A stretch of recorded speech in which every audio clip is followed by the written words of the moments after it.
exposing just the incredible insanity of social justice warriors.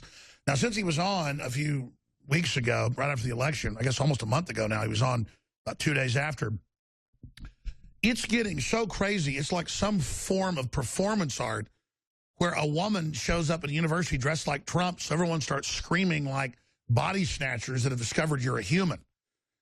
Or, you know, you see that university finds out that a professor met with Trump, so the students all get together and say, fire them. They're auditioning to work in some Maoist youth camp. And then the level of anti-white stuff going on that you see in the news every day with a straight face, just saying inherently white people are bad. It is the purest racism the world's ever seen, but it's run by the elites. And I wanted to ask Gavin, who was very, very happy when we had him on the day after the election. In fact, he said he hadn't slept. He had a beer in hand. Can't blame him. And he was saying, look, celebrate. And I am celebrating. Great things are happening. But the media's only intensified what they were doing. They're only getting more shrill. They were caught lying about polls, being run by the White House and Hillary, caught basically demonizing the American people. It's in the WikiLeaks that they want to keep us desperate and sad and alone. I mean, this is really villainous stuff. This is organized crime at the top. So how do you reach through to their minions who are useful idiots and are basically, in my view, in a cult? They've been brainwashed into this victimization cult where you don't get a better job or a better house or write a better book or have better friends or even go help people as a missionary. No, you just sit around bitching all day with your worthless college degree. So I want to ask Gavin Mcinnes, who's a smart guy, where he sees this going, or if he agrees with me that they're only intensifying the insanity. They get caught being the fake news.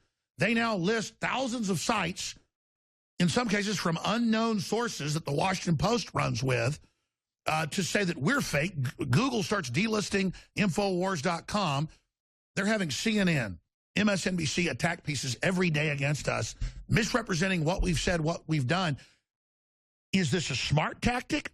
Or is the definition of mental illness doing the same thing over and over again, expecting different results? And if this is a miscalculation by them, which I think clearly it is, where does it go next? I mean, we've clearly, Gavin, seen the death of the mainstream media. Now Obama tells Rolling Stone, we're going to have state-run media, and the State Department's going to run domestic info wars. Well, sorry, we're 20 years ahead of them. Gavin, what do you think's happening? I mean, it is scary. So if I'm in a good mood, if it's before lunch, I laugh at them and watch them desperately try to catch up to reality.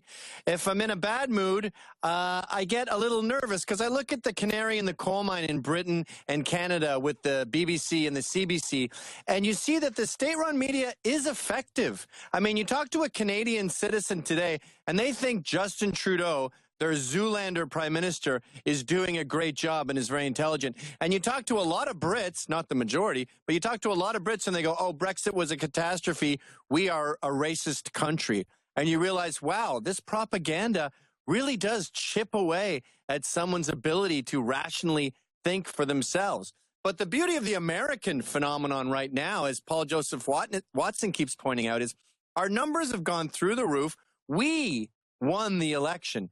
We are the ones who had the right answers. And I think the left, after all these lies, the liberals who are watching it went, you guys have been wrong on a lot of stuff. I'm going to look up and see if Trump actually said that. And once you open that Pandora's box, there's no coming back. It is a paradox. I mean, I think Trump is basically only delivering. I meant to get into it last hour, but I guess here's a good place to raise it. I want to get your take on this. Even the Washington Post came out last week and said, you know, Infowars and Breitbart will be Trump's biggest problem because if he doesn't 100% deliver, they're going to turn on him. They're salivating that the new populist movement is going to turn on Trump. No, we're not. We don't expect him to be perfect. But at the same time, we need to keep his feet to the fire and give him support so that we're his base, so that this avalanche of awakening only continues. But this whole Soros line that Trump has betrayed us, it kind of fits into the whole social justice warrior mentality that we can't ever win, we can't ever actually have a success when he's already brought Carrier back. Ford's already coming back. Apple says, okay, we're looking at coming back. The stock market's exploding. He's standing up to the communist Chinese and their arrogance. I mean, all I'm seeing is him deliver. Is he hiring a bunch of former insiders? Well, who do you think knows how to run the frickin' ship? If I'd bought a submarine, I'd hire a submarine captain that'd run the damn thing before. They'd say, well, that guy once worked for this bad government. All I care about is he does what I tell him to do. Now, we'll see if he goes sideways, but your take on that. Well, aren't they conceding, by the way, that InfoWars and Breitbart are incredibly powerful? They accidentally do this all the time. They go out on an attack and they end up giving you all this credibility. And I remember you said once, if Trump betrays us, we're going to drag him out of the White House by his heels. Now, MSNBC, CNN, all these other media sources, they thought they had the power to do that. They thought they had the power to build a wall around the White House and keep Trump out, and they failed. And now, God, they're such sore losers. We're just watching them flail and fail. I mean, my team is the Mets. We didn't get into the World Series. The idea of still bitching about it weeks after that and demanding a recount and demanding that the Cubs, watch some of the footage of some of the pitches, it's just downright embarrassing. And you're seeing this with the entire left. Like, look at celebrities. Captain America running around with his shirt that says, dumb idiotistan or whatever his shirt said. Just sore losing because they've all been in a bubble. The mainstream media thought they controlled the world. The celebrities thought people revered them and cared about their opinion, and they just got a slap in the face. And you and I get slapped in the face all the time, so we just go, psh, and we get mad at ourselves for leaving ourselves open in that slap. They just go, ah, what the hell was that? That guy slapped police. I saw a woman on the internet recently, this fat Latina woman, and she was saying, I just walked by a Trump table, and a man shook his fist at me, and the police didn't do anything. And you go, first of all, could you be more delicate? And secondly, what kind of Nazi state do you want to live in where people get arrested for going, oh? Well, also, I bet she didn't tell the rest of the story. I bet she shot her mouth off at the Trump person. Yes. Well, she claims she just rolled her eyes. But yeah, she started a fight and he contained himself, and that's the best they can do. And then they just start purporting all these fake hate crimes. Have you ever seen more badly drawn swastikas in your life? Oh, they're always like backwards and look like a 3-year-old lobotomy patient did it. I mean, I've seen... Hey, liberals, it's very simple. You start with an S, and then you do the other S lying on its back, okay? It's not two things going down, and you don't just draw right angles until you're done. That's not how it works. Oh, my God. And here's the crazy part. The cops... Not that the cops are perfect, but the cops in almost every case go and interview who first reports it, and it turns out they get caught and have to admit it. Almost every black church that's burned, almost every KKK cross, almost every dorm swastika, it turns out to be liberals that just wanted attention. They have built this narrative on racism and evil white men. That's why anything bad about America is because of that. Now, the problem with that demand is, if you don't have the supply, you have to start conjuring it up. So they say that Klansmen are galloping through universities on their horses and throwing nooses everywhere. That isn't happening, so their narrative starts to crumble. So what do you do to maintain the narrative? You censor information and stop the truth coming out. That's what all the commies did, and it works great. And the second thing you have to do is make fake hate crimes. Not enough Klansmen around? Put on your own hood. Make sure we don't see your black hands, by the way. And then go gallop around yourself going, I'm in the Klan. I'm run America. Woohoo! Well, that's my next point is even when my dad was a kid in East Texas, the Klan were known as the buck-toothed moron idiots. The most uncool people were in. But there were some when he was growing up. Now it's like literally white trash on welfare with one tooth. Literally, they can hardly talk. And then they act like it's just this epidemic of KKK running around. And what are their crimes? What have they done? I mean, if we're going to be so scared of a group, I'd like to see their effects. Coke dealers have a much more dangerous track record. Oh, they cause people to go rob folks to get more money. Exactly. People who street race, people who have illegal street races probably have a way higher body count than the Klan. But for some reason, we're focused on this thing from 100 years ago. And by the way, liberals, if you want to play this game, you're going to have a lot more skeletons in your closet. See, that's the thing they always do, too. They go, all right, we hate the Klan. David Duke, Trump didn't disavow David Duke fast enough. All right, we can play that game. Let's bring up Robert Byrd. Let's show Hillary kissing Robert Byrd. Oh, I want anyone who's ever hurt a trans person to instantly go to jail. Okay, well, you're going to have a lot of blacks and Hispanics in jail. They keep going for this bad guy, and they keep getting deeper and deeper in the weeds. So let me ask you this. What do you think their next level is? Because we're confident, we're dominating, you're dominating. hearts and minds. We just love freedom, classical libertarians, classical liberals, whatever you want to call us, just pro-freedom people. But they're saying arrest climate change deniers. They're saying arrest Alex Jones. He's calling for violence. Never done it. They're now misrepresenting. They're saying we want a bureau of control. But as you said, we're euphoric, but at the same time, they mean business. They've been successful before. What do you think is coming next? You're right. There should be trepidation. We can't rest on our laurels, but we won. And the trouble with previous to November 9th was these social justice warriors would get someone fired. And by the way, I'm not just talking about a few blue-haired freaks at a college. I'm talking about HR at every place you've ever worked. I'm talking about women in the fire department. I'm talking about women be able to skip the pull-ups requirement for the Marines. It's everywhere, this crap. And the problem with it before was you go to the very, very, very top, and there would be Obama saying, we have to make NASA support Muslims' contribution to mathematics. And I think the Redskins should change their name. So he would justify all their erratic behavior. Now we have a tough guy, the bully, the jock from school going, yeah, we're not doing that. And so once the top doesn't agree with them, they lose their foundation. And by the way, watching all these mainstream media things flounder, trying to attack us and trying to shut us down, their numbers are pathetic. Their numbers, you get Anderson Cooper having numbers like 200,000 people in demo. I mean, you and I would both consider that a horrible flop. We're in the millions. And I love it when Paul Watson puts up his numbers and then attaches it to a rejection from a mainstream media source, because they want our numbers so bad. And we got these numbers by being honest, which they are not physically capable of. I remember 22 had 200,000 listeners at any one night. People in New York City, folks, with 18 million people or whatever it is, there are some shows with 1 million listeners a night. Imagine that. There's shows like that all over the country. Imagine the delusion with Anderson Cooper, 200,000 viewers all over the world, maybe 500,000. It's a joke, but they still sit up there. Do you think they realize they're a total facade, or are they still delusional? Gavin Mcinnes is our guest. That's a great question, and I wonder that myself, especially with celebrities. I look at them in the newsstand going to get their Starbucks, and I think, do you know how much I'm laughing at you? Do you know how much we're laughing at George Clooney with his hand on his head going, Trump's not going to win. We're not going to be hatred. There's not going to be divisiveness. That's not what America's about. Do you know how comical you seem to be now? And they really are. They're like the monarchy. All these academics and pundits. You didn't stutter enough. Trump's not, hold on, let me read my notes. Trump's not going to win. We don't put up with that racism. Explain this to you. It's so boring. Oh, he's not going to win. I'll explain it one more time to you pedants, but it's incredibly simple. Not going to win.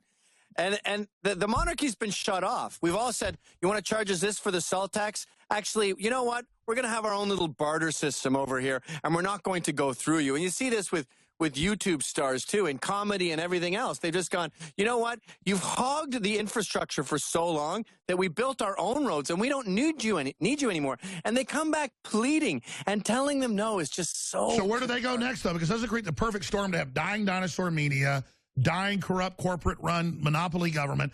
Italy, just voted to say no to the EU taking control of their government, the first step towards getting out. Everywhere this is happening... And they just respond even more cultishly.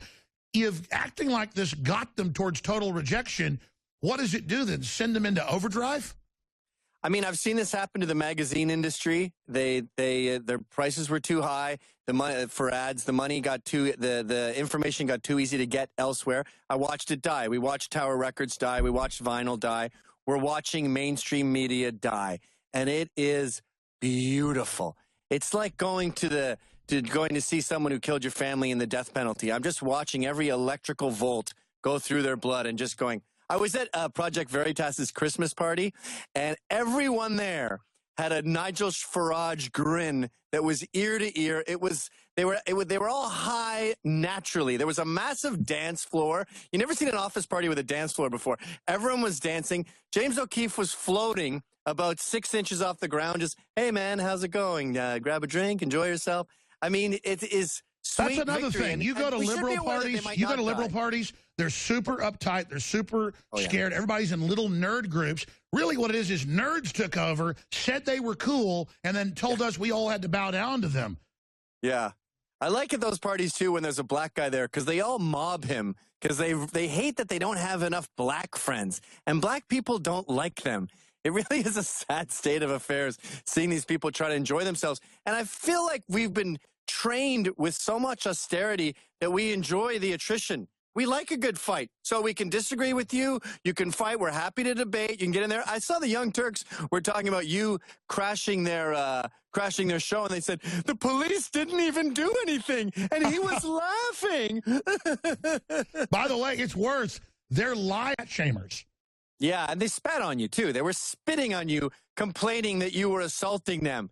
It really is pathetic, and it really is fun to watch them. In fact, we call it Young Turks porn, watching that election footage of them slowly collapse when they realize. And there's a great part, too, where he goes, everybody was supporting her. Everybody. The media, Jay-Z, Beyonce. And he goes, what happened? And you go, clearly your idea of everybody is a nobody. You know, and they get the carrier jobs, comp 1,000 jobs. The retort is, well, they're going to lose those jobs soon anyway. And automation is going to replace 85% of jobs. And then he takes a call from Taiwan, and they go, he's starting a war with China. He went to meet the president of Taiwan. No, he didn't. And if we did start a war with China, we would destroy them, by the way. Pat Buchanan's run the numbers on this very beautifully long ago. Well, that's right. I mean, China is teetering on the edge of collapse. They have something like 7,000 riots a month that they admit. They have the most corrupt ruling elite living in total opulence while they feed on their people. And then, did you see a few weeks ago where the Chinese communists were in the news, in the Wall Street Journal, in the New York Times, saying, you better shut down fake news. We own your debt. We're now being dictated to by this tottering empire of corruption? Well, that worked with North Korea. Remember the interview, that movie with James Franco? An anonymous email that someone assumed came from North Korea made us shut down the theaters and ban the movie. It was only available on demand. That was a couple years ago. And that was Obama's America. Capitulation. No, we're not doing that anymore. If we got that threat today and it was signed from North Korea, Trump would make sure that movie was shown in every theater in the country, and we had armed guards there to make sure everyone was safe. We need to defend our rights for free speech because we tried it their way. We tried it the left's way, and it reeked of Stalinism, and that is more oppression and less freedom. And by the way, when we have less freedom, they're the ones who get screwed first. You and I can survive any environment. It's the wimps that are going to be crushed when they institute their own beloved fascism. Because I don't look at demographics. I'm not in a genre. I'm trying to change the world. CNN, MSNBC, the New York Times, every time I've been interviewed by them, they say, don't you understand what you say is discrediting? It's not in the mainstream. I'm not trying to be mainstream where we're bent over a barrel by the communist Chinese and they tell us what movies we can have.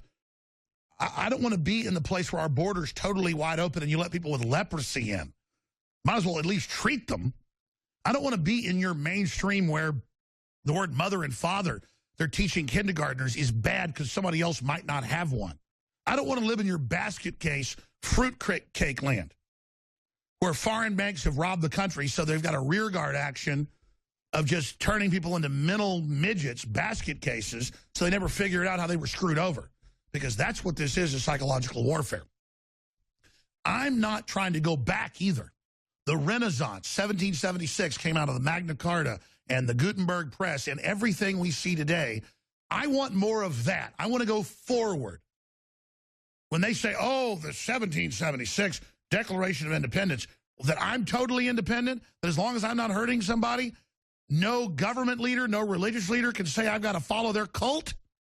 This is the cutting edge of true liberalism.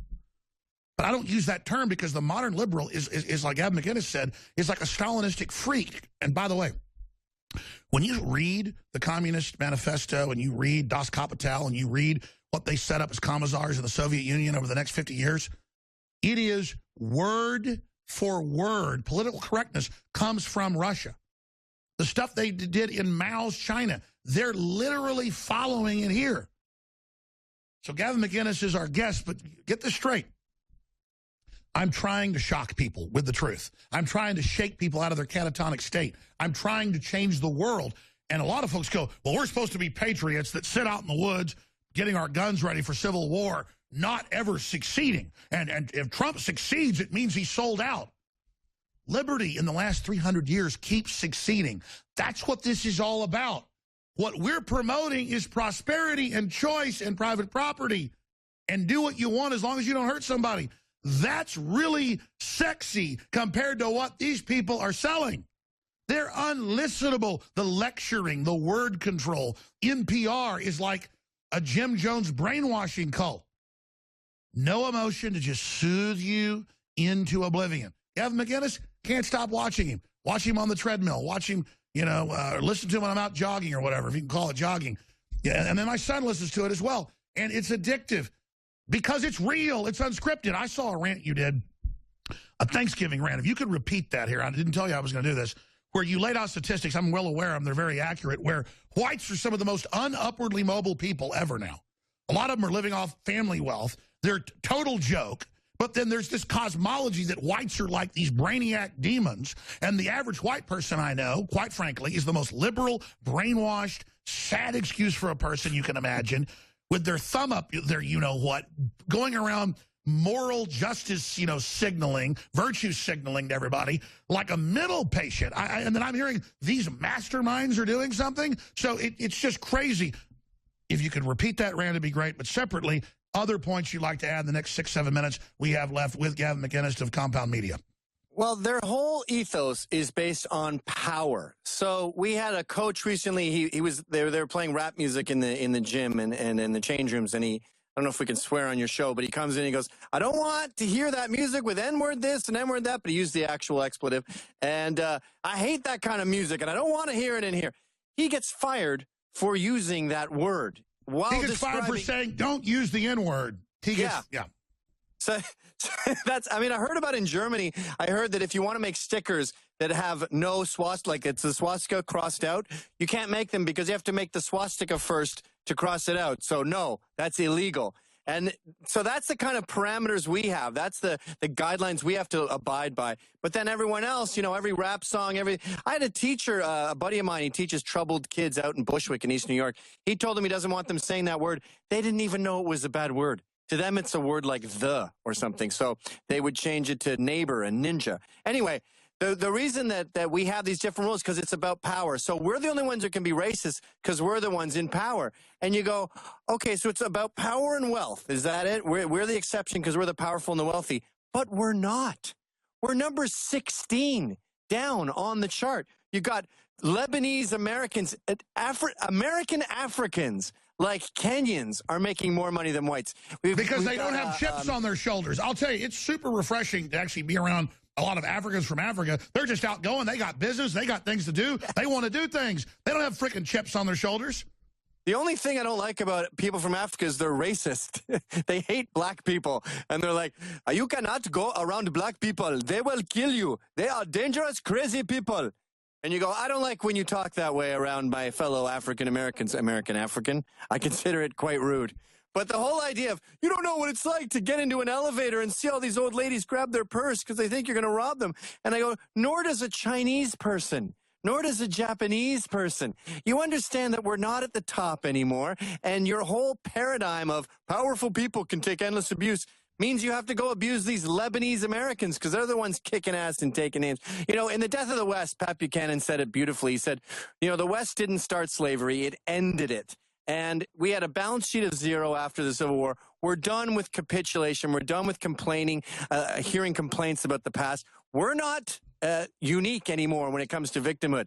You had a bad life. The Irish had a bad life. Stop whining. Trump is here now. Daddy's home, and you have to do your homework. Now, speaking of Chinese Americans, people say, are you anti-Asian because you don't like the communist Chinese? No, they're oppressed by them. But I was reading, even CNN had the statistics last year, that the majority of people coming to the U.S. now are not even Mexican. It's Chinese women are now the biggest group. And they come here, and it's middle-class or wealthy Chinese. Yeah. Why wouldn't you want 20, 30,000 free birth? Now you got a kid that's a U.S. citizen. Now you've got a way to get all those benefits. Well, why would rich Chinese want that? Because that's why they're rich. Why wouldn't you come here and get a $30,000 free benefit and have your baby for free? Because we can't be racist. I mean, you're Asian. So there it is. Chinese flock to U.S. to give birth to U.S. citizens, and then we pay for it $20,000 to $80,000. See, I said 30,000 being conservative. That says 20 to 80. So the average is like, 40 or more. Think about this. This is suicide. This is crazy. I can't go to China and have a free baby.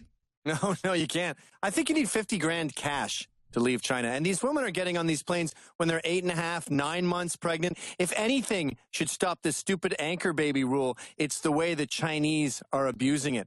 But you know what I was thinking about this weekend? I was putting up Christmas decorations, busting my ass, and I've got 3 kids, and I get I get trouble from far-right alt-righters. They go, oh, you work for a Jew, and you race mix. And then you get trouble from the far left where they go, I feel sorry for your daughter. You're such a sexist. And I'm thinking, in both cases, these outliers, they're not putting up Christmas decorations.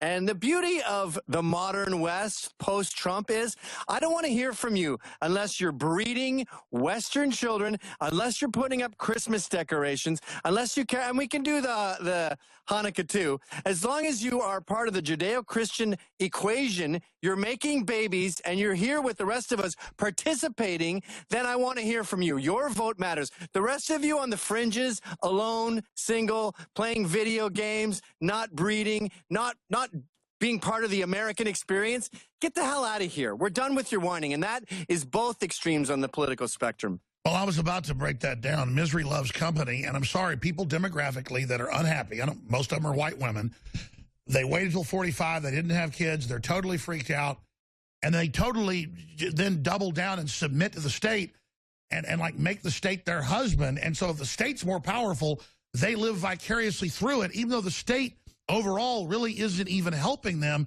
And I think that's why they're so upset, is they realize their God, the state, didn't deliver them their next Messiah, Hillary Rodham Clinton, stumbling around like a zombie. And let me ask you this. I live in Austin, Texas. It's a blue state. Yeah. I've had major problems with Republicans as well, but they've been a lot more tolerant, back when I was anti-George Bush for all the wars. I was just a libertarian. I have had Democrats follow me out of restaurants and show me their gun. And this happened in front of witnesses. People say, well, nice.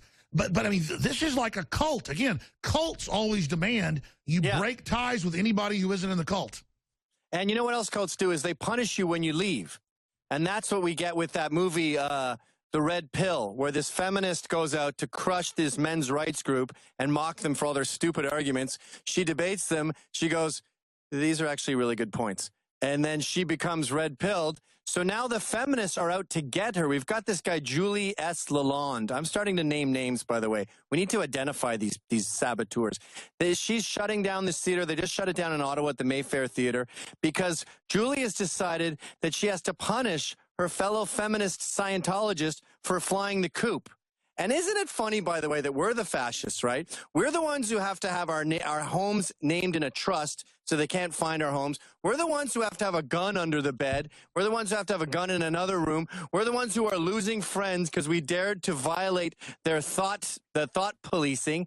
And you go, you sure sound like the fascist to me because I've never done that to anyone. I don't want to know where my enemies live. I don't want to harass their children. But you look at Dana Lash's Instagram feed, and every picture of her kids is carefully hidden because these bastards are psychotic.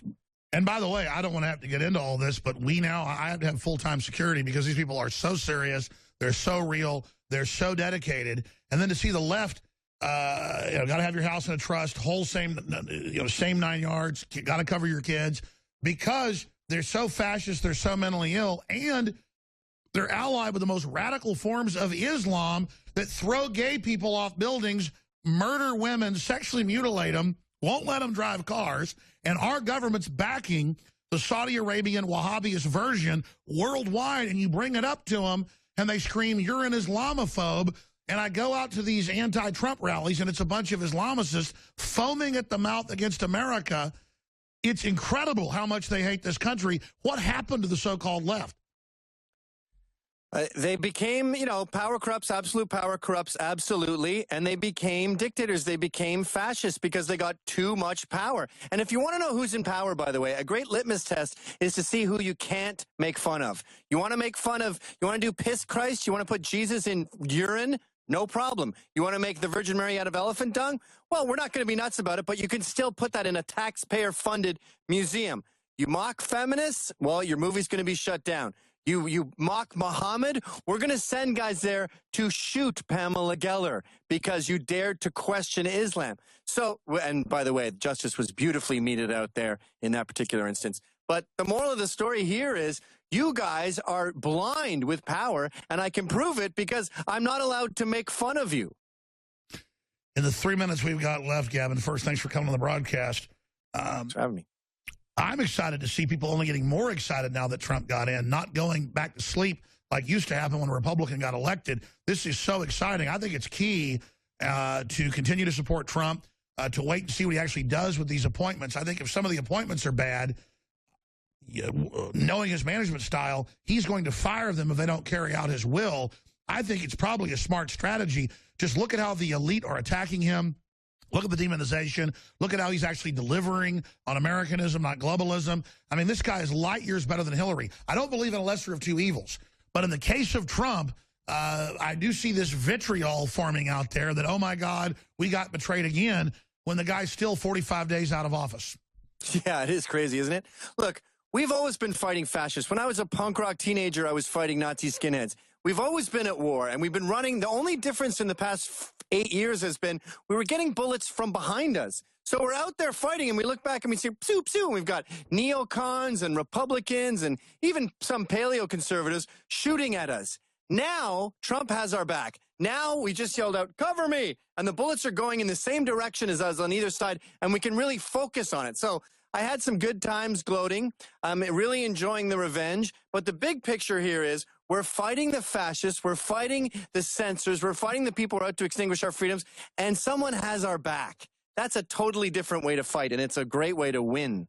That's right. And again, I said this 3 weeks ago. They're going to try to cut Trump's base out by saying he's not 100% delivering even before he gets into office. And the Washington Post last week admitted that and said our strategy is to cut their base away from him. Good luck.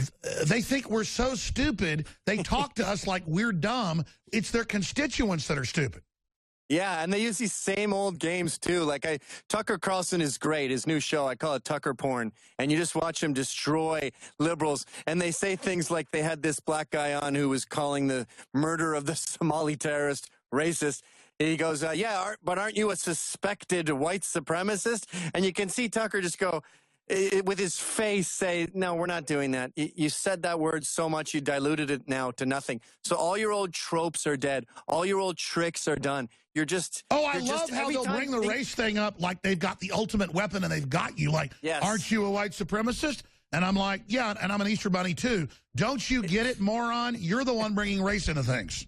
It's their death knell. It really is. And their other big trick, by the way, is what about your children? What if your son was blah, blah, blah? What if your mother was raped or something? They try to make you irrational by bringing your family into it. And you just go, we're not doing that anymore. I'm not playing your stupid games because you lost. You know, I remember I was a young man and this girl, Rosanna Saracino, she dumped me and I was drunk, lying asleep on the kitchen floor. I couldn't get over it. My friend Pat Bannister just picked me up by the lapels and he goes, it's over. It's over. It's over. He said it about 20 times. And I feel like we just have to grab half of America and go, you lost. You lost. You lost. Psh, psh, psh. Wake up. I totally agree with you. And if you look at it, I'm not a person to gloat and rub faces in it. But in their little false world, it's all about them gloating and having triumph over us. So it's important to explain you have no power. You're a joke. You're not real intellectuals. You're basically frauds. And so get with the program and stop being such dumbasses. Yeah, we'll be here waiting for you when you're ready. All right, Gavin Mcinnes is our guest. He's going to leave us now. You can find more at compoundmedia.com, and it feels so good to know we're in this war to overthrow these tyrants, and I'm glad we're right beside each other on those front lines. But there is some weird